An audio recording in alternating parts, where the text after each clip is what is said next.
지금 속보가 들어왔는데 윤갑근 변호사 대통령 측은 납득할 수 없는 결정이다. 정치적인 판단을 헌재가 한 거다. 이렇게 얘기했습니다. 자, 이렇게 이야기하는 것이 지금 우리나라에 정말 어떤 도움이 될지 좀 의문이 드는데, 자, 김용재 기자, 일단 비상계엄의 선포 요건은 해당이 되지 않는다라고 헌재가 받고, 절차적 요건도 국무총리나 국무위원들을 데리고 국무회의를 제대로 했다고 볼 수 없다. 이렇게 얘기하고 있는 거잖아요. 맞습니다. 앞서 다 같이 보시면 한 번 더 이렇게 말씀을 드리면은 일단 계엄 선포의 절차적 요건을 준수했는지 따졌습니다. 일단 뭐 계엄 사령관 임명은 국무회의 심의를 거쳐야 한다라고 네. 짚었고요. 그런데 이제 계엄 사령관 등 구체적 내용을 다른 국무위원들에게 정확하게 설명을 하지 않았다고 지적을 했습니다.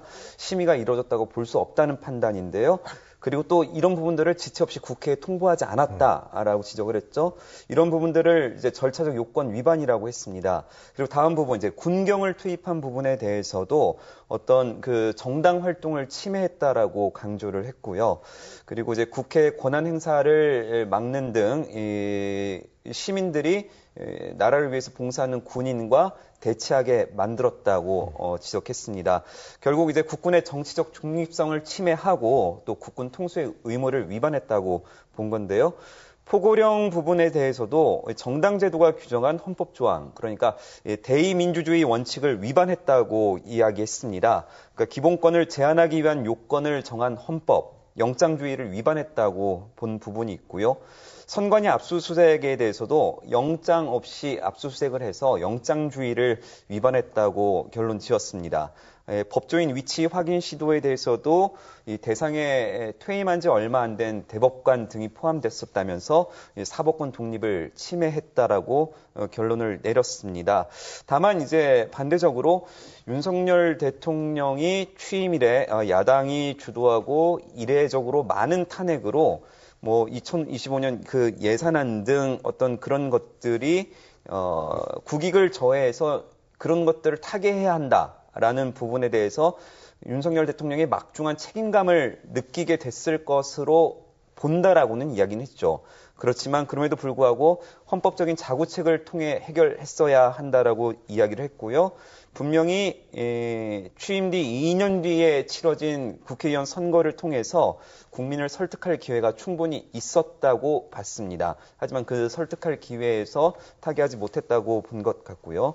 그리고 이제 결국은 이제 민주공화국의 주권자인 국민 신임을 배반했다라고 총평을 내리면서 오늘 이런 결과가 나온 것으로 보입니다. 네, 헌재에서는 정치인과 법관, 전직 법관, 현직 법관에 대한 체포 시도를 인정을 했다라는 얘기죠. 특히 콕 집어서 법관 부분에 대해서 사법권의 독립을 침해했다 이렇게 이야기를 했습니다.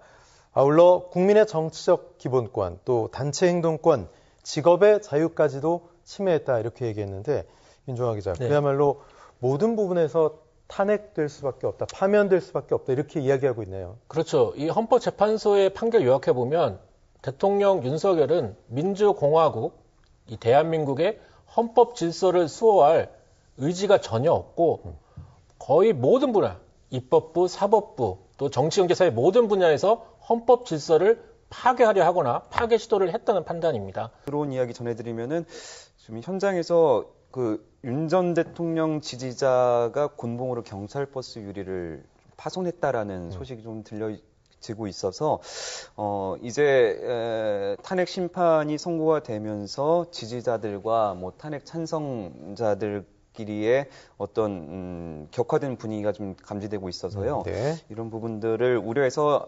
앞서 한덕수 대통령 권한 대행도 이런 치안에 최선을 다하겠다라는 이야기를 하고 국민께도 흔들림 없이 매진해 주길 바란다는 메시지를 전한 것 같고요. 일단은 그 조기 대선 돌입 이제 6월 3일 앞서 이야기를 했고 아마 국민의힘과 더불어민주당 쪽에서는 아마 시간이 그렇게 길지가 않으니까 정말로 뭐 이렇게 다툼도 있을 수 있겠지만은 갈등론보다는 일단 어떻게 이 대선을 빠르게 잘 소화할 것이냐라는 전략적으로 이제 파고들 것 같습니다.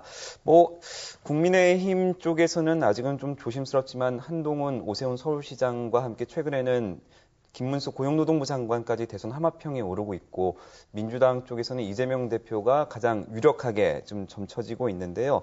이 대선 후보를 두고 민주당은 이제 대통령 탄핵 책임을 국민의힘에 돌리면서 유리한 구도를 만들 것으로 보이고 이제 정권 교체라는 프레임을 내세울 확률이 굉장히 높습니다.